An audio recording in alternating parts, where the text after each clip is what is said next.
Bismillahirrahmanirrahim. Alhamdulillah. Alhamdulillahilladzi azzaza man ta'azzaza bi'izzatihi wa ahana man ta'azzaza bighairihi. Ashhadu an la ilaha illallah wahdahu la syarika lahu fi mamlakatihi wa ashhadu anna sayyidana Muhammadan abduhu wa rasuluhu safwatu khalqihi. Allahumma salli wa sallim wa barik ala sayyidina maulana Muhammad wa ala alihi wa sahbihi wa dzurriyyatihi wa atba'ihi ila akhiril abad. Amma ba'd.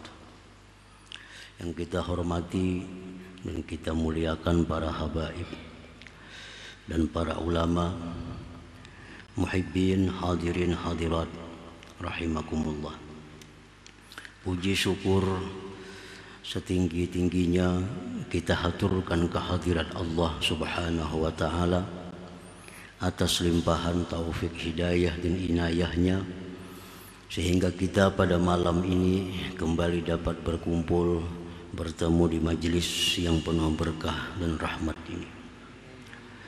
Salawat dan salam kita haturkan selalu keharibaan junjungan kita Nabi besar Muhammad sallallahu alaihi wasallam dan seluruh keluarga, sahabat, zuriat dan pengikut beliau ila yaumil qiyamah.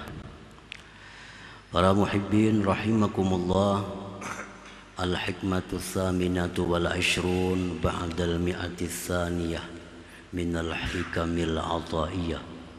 Qala al-imam Ahmad ibnu Athaillah as-Sakandari rahimahullah wa nafa'ana bi 'ulumihi wa asrarihi. Hikmah yang ke-228 dari Al-Hikamil Athaiyah. Berkata Imam Ahmad ibnu Athaillah as-Sakandari rahimahullah,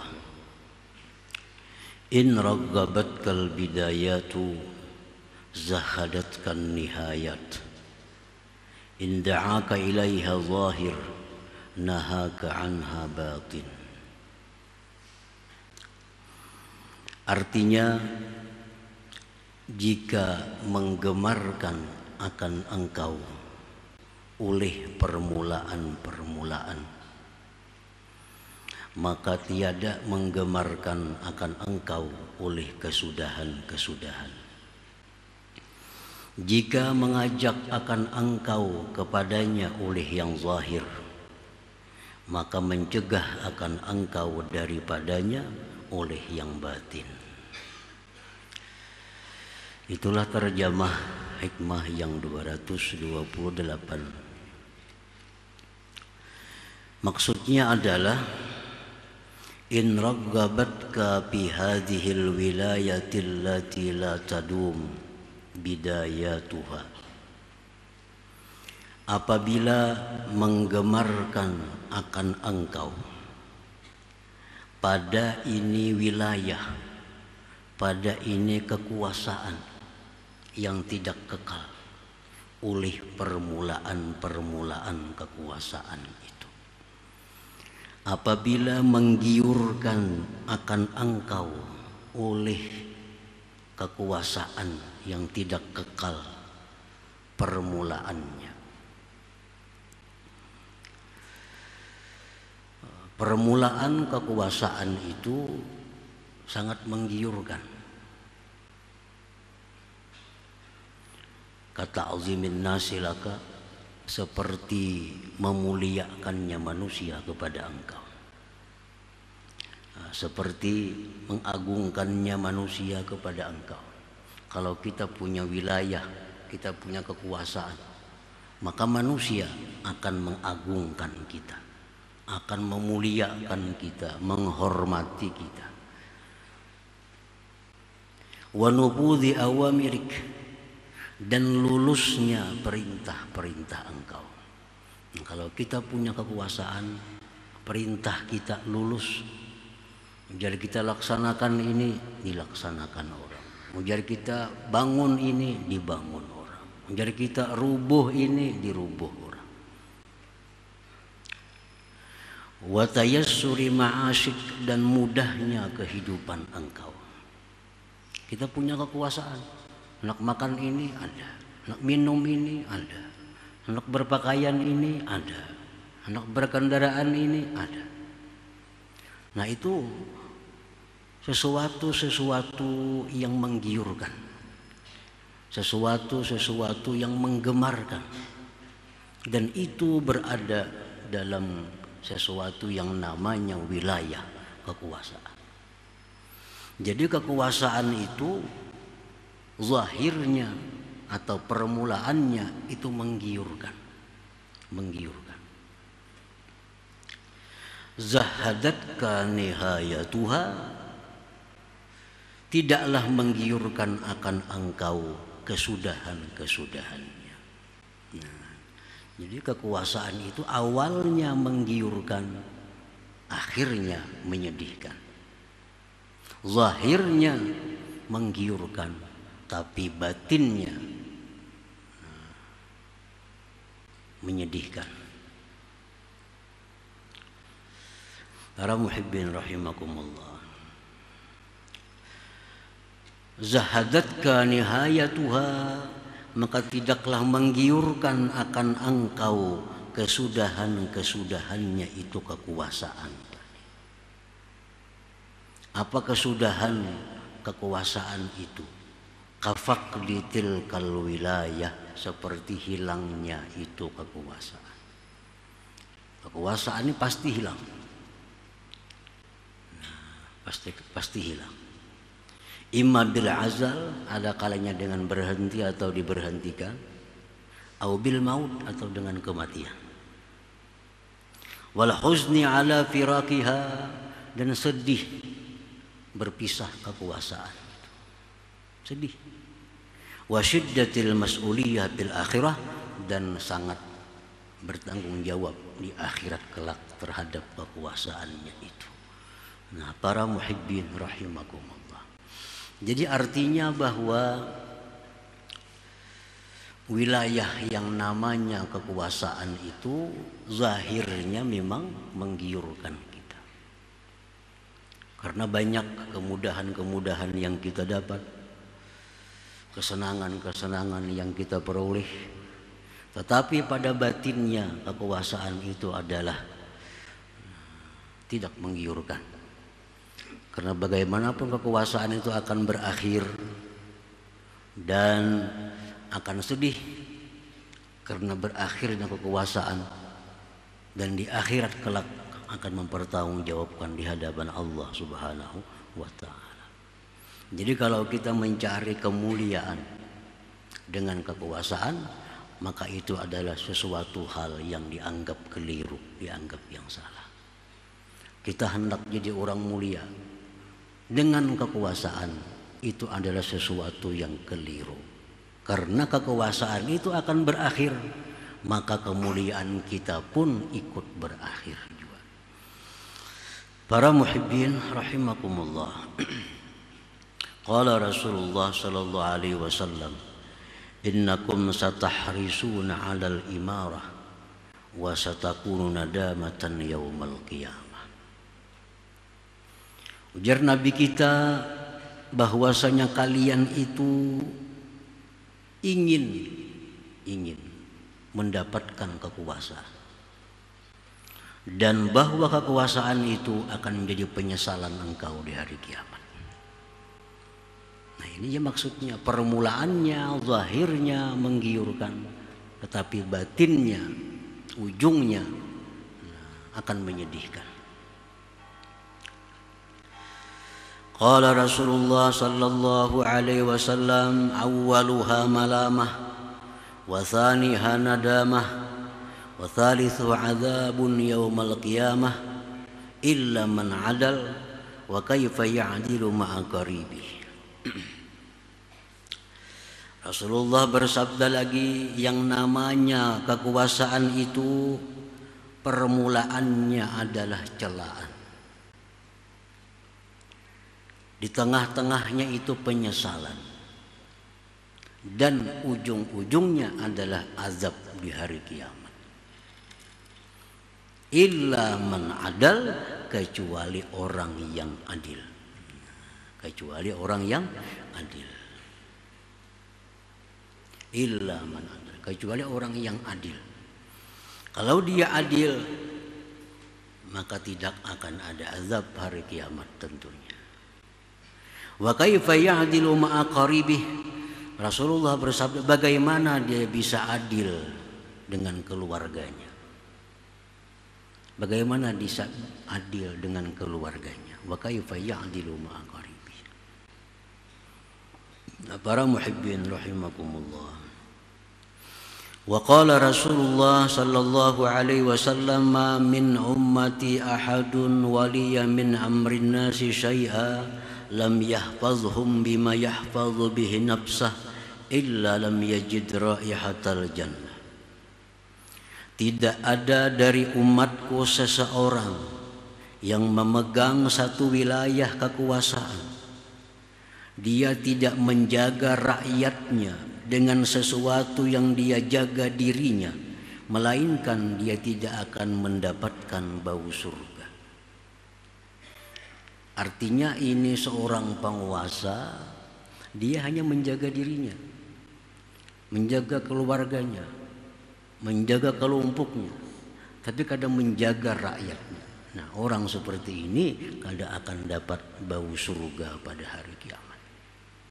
Ukuran adilnya seorang penguasa itu, ukuran adil seorang penguasa itu adalah bahwa dia jaga rakyat seperti dia jaga dirinya sendiri. Itu adil. Adil ini terlalu sulit ukurannya. Adil itu relatif. Orang-orang yang menang biasa dia menganggap adil. Tapi orang-orang yang kalah menganggap itu keputusan kada adil. Adil itu relatif. Tapi ada standar keadilan. Standar keadilan itu apabila seorang raja itu menjaga rakyatnya sama dengan menjaga dirinya sendiri, itulah raja yang adil. Ini yang dimaksud dari Nabi, illa man adal, kecuali orang yang adil, yang selamat. Nah, para muhibbin rahimakumullah, hadzal wa'id ala man waliya wilayatan wa ja'alaha fursatan litanfidhi syahawatihi wa la ya'dilu biha. Ini ancaman-ancaman, peringatan-peringatan Rasulullah sallallahu alaihi wasallam kepada para pemimpin. Ini ancaman-ancaman ditujukan kepada orang yang memegang satu kekuasaan, dia jadikan kekuasaan itu kesempatan untuk meluluskan hawa nafsunya dan dia tidak adil padanya. Nah, jadi ada ancaman-ancaman tentang orang yang berkuasa. Orang yang berkuasa masuk dalam neraka. Orang yang berkuasa akan gugur di Siratal Mustaqim. Orang yang berkuasa akan dipasung. Itu ancaman-ancaman ditujukan kepada orang yang berkuasa, yang tujuannya untuk meluluskan hawa nafsunya, mengumpulkan kekayaan sebanyak-banyaknya tanpa memperdulikan penderitaan rakyatnya. Nah, itu para muhibbin rahimakumullah. Jadi kalau semuaan penguasa itu diancam, penguasa-penguasa itu banyak yang dijamin Allah masuk surga. Seperti Abu Bakar Siddiq radhiyallahu anhu, ini penguasa. Umar bin Khattab radhiyallahu, ini penguasa. Utsman bin Affan radhiyallahu anhu, penguasa. Sayyidina Ali bin Abi Thalib karramallahu wajhah, penguasa. Ini penguasa-penguasa yang sudah dijamin oleh Allah masuk ke dalam surga. Artinya bahwa kekuasaan itu kada identik dengan ancaman, dengan neraka.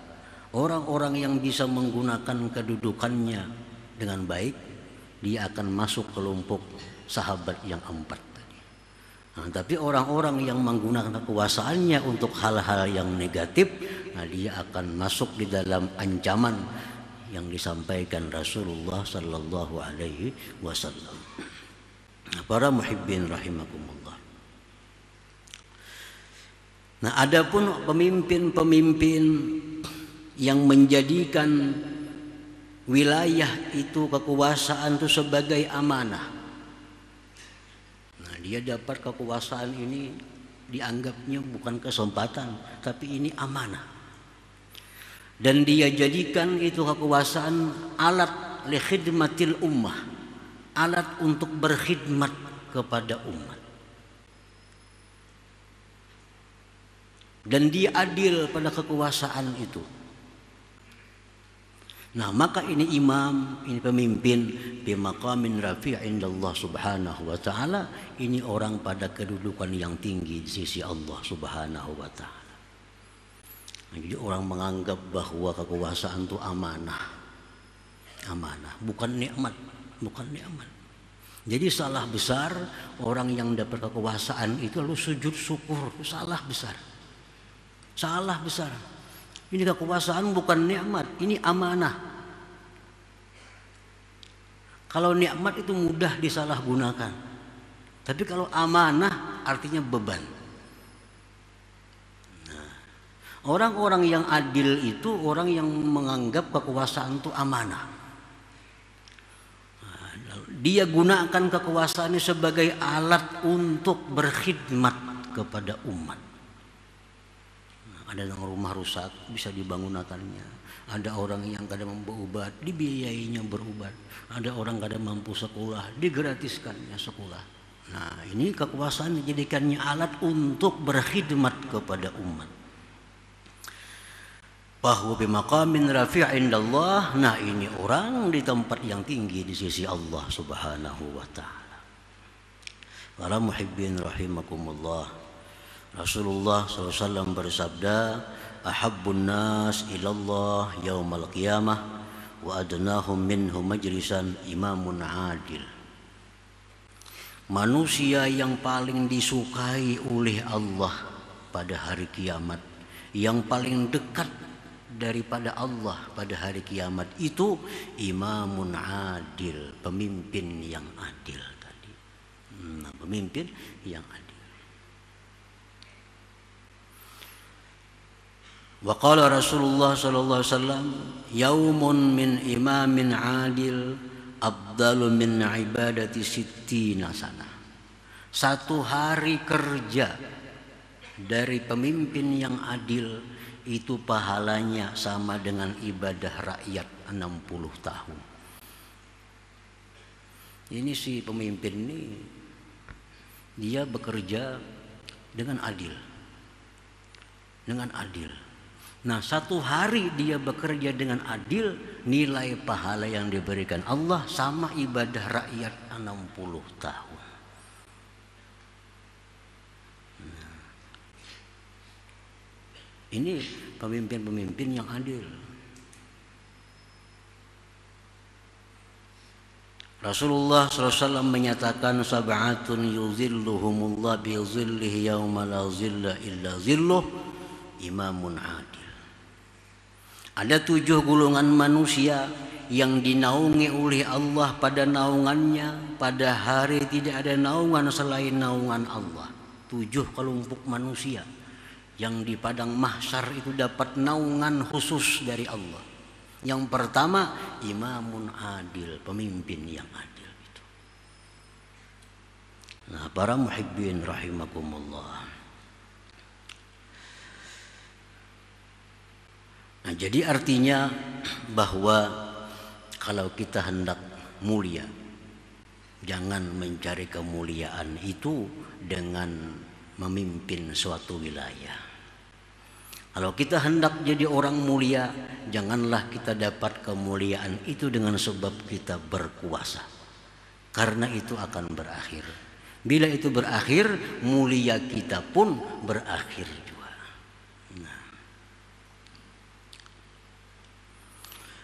Wa in raggabatka fil izzah allati la tadum kal mal zahadatka nihayatuha li faqdi tilkal izzah wa huzni firaqiha wa tulil hisab yaumal qiyamah. Apabila menggemarkan akan engkau pada kemuliaan yang tidak kekal seperti harta. Nah, harta itu pada awalnya, pada zahirnya menggiurkan. Kalau setiap orang ingin mulia dengan berharta, karena berharta akan mudah menunaikan hajat, akan mudah meluluskan kehendak, akan banyak mempunyai pengikut. Nah, karena dia berharta. Zahadatska nihayatuha, maka tidaklah menggemarkan akan engkau kesudahannya kemuliaan dengan harta. Lifaqdi tilkal izzah wa husni firaqiha wa tulil hisab yaumal qiyamah, karena kemuliaan dengan harta itu pasti berakhir dan sedih berpisahnya, dan di akhirat akan lama dihisab oleh Allah Subhanahu wa ta'ala. Jadi keliru juga kalau kita hendak mulia dengan harta. Keliru kalau kita hendak jadi orang mulia dengan harta. Karena harta pasti habis, harta pasti berakhir. Berarti kemuliaan kita pun akan berakhir juga. Dan tentu akan sedih, ditambah lagi di akhirat akan banyak pertanyaan Allah Subhanahu wa ta'ala kepada kita tentang harta, dari mana kita dapatkan, kemana kita menggunakannya. Para muhibbin rahimakumullah, qala Rasulullah sallallahu alaihi wasallam, yadkhulu fuqara'u ummatil jannah qabla agniyaihim binisbi yaumin wa dhalika 500 'am. Rasulullah bersabda, masuk orang-orang fakir umatku ke dalam surga sebelum orang-orang kaya mereka setengah hari akhirat. Dan itu adalah 500 tahun dunia. Ini sama orang kaya, orang miskin. Penyembahyangnya sama, takwanya sama, baik akhlaknya sama, taatnya sama, mati. Nah, orang miskinnya terdahulu ke surga 500 tahun pada orang kaya. Kenapa sebabnya? Karena ini orang kaya akan banyak tanggung jawabnya di hadapan Allah tentang harta-harta yang dia miliki itu. Nah, kan banyak tahu orang miskin bisi rumah kada, mengontrak rumah, bisi kendaraan kadada, bisi kabun kadada. Apa tanggung jawabnya? Kada banyak tanggung jawabnya di sisi Allah. Nah, kalau orang kaya ini walaupun dia ahli ibadah, tetap dia tanggung jawab yang banyak di sisi Allah. Di mana dapat harta itu? Bagaimana cara menggunakannya? Nah, kemana aja menghabiskannya? Satu persatu harta ditanyai oleh Allah. Dan itu makan waktu 500 tahun. Jadi orang-orang miskin sudah bersenang-senang di surga, orang kaya masih sibuk di padang mahsyar mempertanggungjawabkan kekayaannya itu. Nah, jadi harta itu pada zahirnya manis, tapi batinnya membuat kita susah di akhirat terutamanya. Para muhibbin rahimakumullah, ta'azzaz ayyuhal murid bi'izzatin la tafna wa hiya 'izzatu ma'rifatillahi ta'ala. Carilah kemuliaan itu wahai murid dengan kemuliaan yang tidak fana, yaitu kemuliaan dengan ma'rifat kepada Allah Subhanahu wa ta'ala. Inilah sebaik-baik kemuliaan yang kita cari. Hendaknya diri kita ini mulia bukan karena berkuasa. Diri kita mulia bukan karena punya harta. Diri kita mulia bukan karena sanak keluarga. Diri kita mulia bukan karena kawan. Nah, diri kita mulia semata-mata karena kita mulia, karena kita punya ma'rifat kepada Allah Subhanahu wa ta'ala. Inilah kemuliaan yang hakiki, yang sebenarnya. Izzatun fid dunya wa izzatun fil akhirah. Di dunia dia mulia, di akhirat lebih mulia lagi. Izzatun indal khalqi, di sisi makhluk dia mulia. Izzatun indallahi ta'ala, mulia lagi di sisi Allah Subhanahu wa ta'ala. Nah, itulah kemuliaan yang mesti kita cari. Itulah kemuliaan yang mesti kita miliki, yaitu kita menjadi orang mulia dengan sebab kita ma'rifat kepada Allah Subhanahu wa ta'ala. Nah, para muhibbin rahimakumullah, selanjutnya hikmah yang ke-229 insyaallah. La hadratin Nabi sallallahu alaihi wasallam al-Fatihah.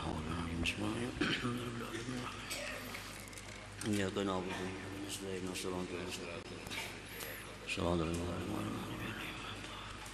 يا الله بها يا الله بها يا الله بحسن الخاتمة يا الله بها يا الله بها يا الله بحسن الخاتمة يا الله بها يا الله بها يا الله بحسن الخاتمة ويا أيها الرجل منه شفاعة صلوا عليه وسلموا تسليما اللهم صل وسلم